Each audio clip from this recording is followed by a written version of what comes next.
If all your money is in your stock portfolio, you are not prepared for doomsday. Let me explain. Hi friends, and welcome to the 360 Degrees of Wealth podcast. I'm your host, Akiti, and today we're going to talk about what you need to do to make sure your finances are prepared for what happens in the world in case the current financial system doesn't exist. Let's dive right in. So when we think about what's happening in the world today, and that's whether you're watching this in 2026 or sometime beyond, if the world is in a geopolitical nightmare situation, which is countries are waging war, they're disagreeing with the financial process, there are impacts to the trade routes, all of which are currently true with everything going on with the Strait of Hormuz, and all of the changes from petrodollar to potentially other countries' currency, all of that can affect how your money operates and looks like in the stock market, but also if it's being manipulated.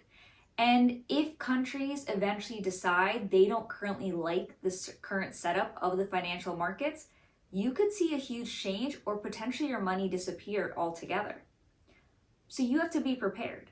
Are your finances set up in such a way? Is your financial portfolio so heavily invested in stocks, cryptocurrency, those digital financial investments over things that are tangible, like real estate, like metals, like cash that should be kept aside, just enough so that you're prepared?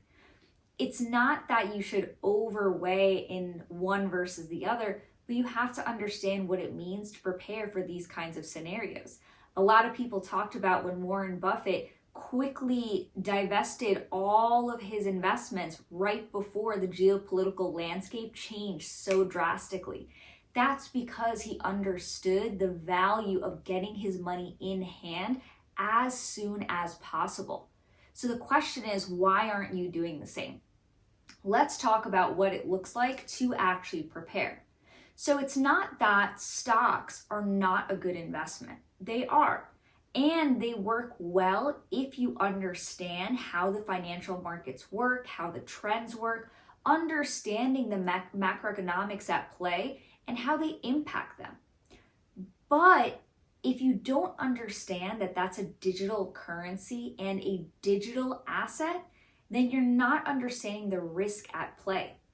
If, God forbid, one day the whole market actually collapses, and that would happen if someone quite literally unplugs it and all of that data goes away, your money is gone. If those data servers that are tracking the value of stocks, the value of mutual funds, the values of what your 401ks are invested, if all of that data is gone and there's no analyst sitting there and updating what it should have been, that data's gone, your money is gone, all of that has to start from scratch. So you don't want to be in that situation where your money is that much at risk. Being in stocks in general or any investment is a risk, but that's a really big one when the geopolitical landscape is quite tumultuous. So instead, one, you should be diversifying at any given time, making sure you have tangible assets. But specifically when you're in a quote unquote doomsday scenario, you have to be more intentional about moving those assets into things that are tangible. Because let's say something does happen, a country does bomb wherever you are. What are you going to do? You're not going to go and take your assets that are in stocks with you. It takes time to divest them. It takes time for those assets to make it into your bank account. The bank has to be open for you to get that cash in hand. So there's a whole process to you getting that money, which could take much longer than you'll have if your country is at war. Now, if you have tangible assets, one, even if you're far away, they could remain and continue to grow and you can still use them later on. And I'll talk about what that looks like. Or you can take them with you where they become barter agents. You can use them because there are places that will still honor a barter system. Because if doomsday scenarios come to fruition, you are now reverting back to before the financial markets existed. So what are those other assets that you should be looking into? First off is real estate. Real estate is one of those investments that has been there since the beginning of time. Land is quite literally tangible. You are on it. You can see it. It is there. Someone can utilize it. So as long as you have that land and you have proof of that land is yours. And in future scenarios, you can still claim it to be yours and fight for that right. So let's say you have to leave your current home and you've bought that house, you've invested in that, and that's your real estate investment. If something happens in the world where you have to leave that home, so long as you have your paperwork with you when you leave, what the address is, the location, it's in your name, all of those details, when you eventually come back, if that is allowed, that land is yours. It is still something you have. Let's say you're not allowed to come back, you could probably still find a way to sell it because it's a tangible asset. It didn't go anywhere. Now, it's a different thing if it is no longer in existence in those scenarios, but that is a risk of real estate, but it's less of a risk if we're not expecting nuclear scenarios to occur. So real estate is a great one, especially if you have multiple, because if the financial markets fully crash and you have your real estate portfolio, guess what? You're probably in the best position for income, for having a net worth that is still there, because a lot of people's net worth is fully reliant on the stock portfolio. So if that goes away and real estate's all that's left, guess what? You're already ahead of the game in those scenarios. The other area you want to look at is metals. You'll hear me talk about this a lot, but investing in gold, silver, and other metals that are in demand in this world is so critical. Yes, there are stocks and ETFs, exchange traded funds, that will track those. But again, if the markets crash, what are you tracking? What exactly is there for you to now have in hand and utilize if the digital currency no longer exists? But if you have the metals in hand, if you have gold jewelry, if you have silver bars or gold bars, or you have precious metals that are used in things like phones, technology, copper, for example, is a huge one. You now have something that is fully respected in everywhere in the world as a valuable asset.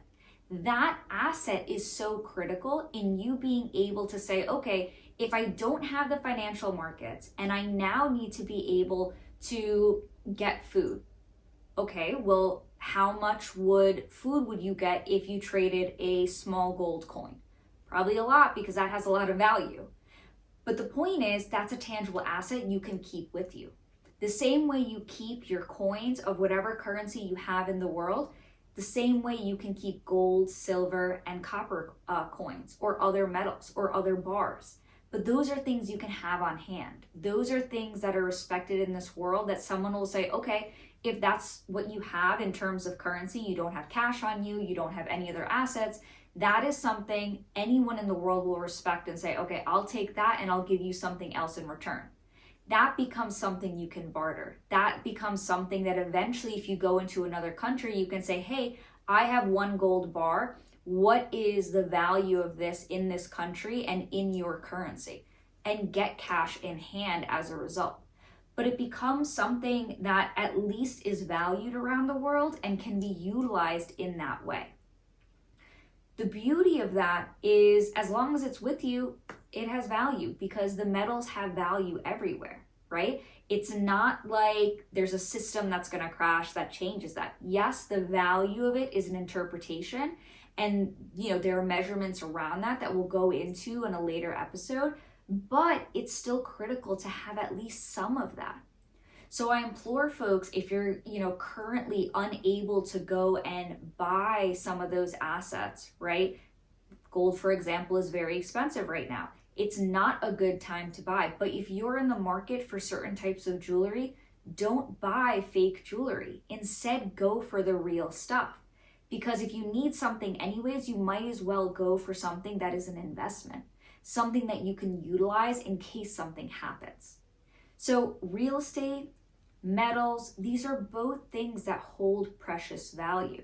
Now, a lot of folks will say you should also go into luxury items, and we'll talk about each of these investments in more detail and why investing in luxury could also be good, because if a store owner, for example, like a grocery store or just anywhere in the world respects that luxury item, you can use it similar to the metal assets in saying, let me barter with you, I'll give you this for something in return. But the risk there is, one, those items are really hard to keep with you, but also you have to expect that people will respect the value of those items if something were to happen in this world. The difference between luxury and metal assets is that metal assets are fully recognized and in demand around the world because they're utilized by everyone in the world.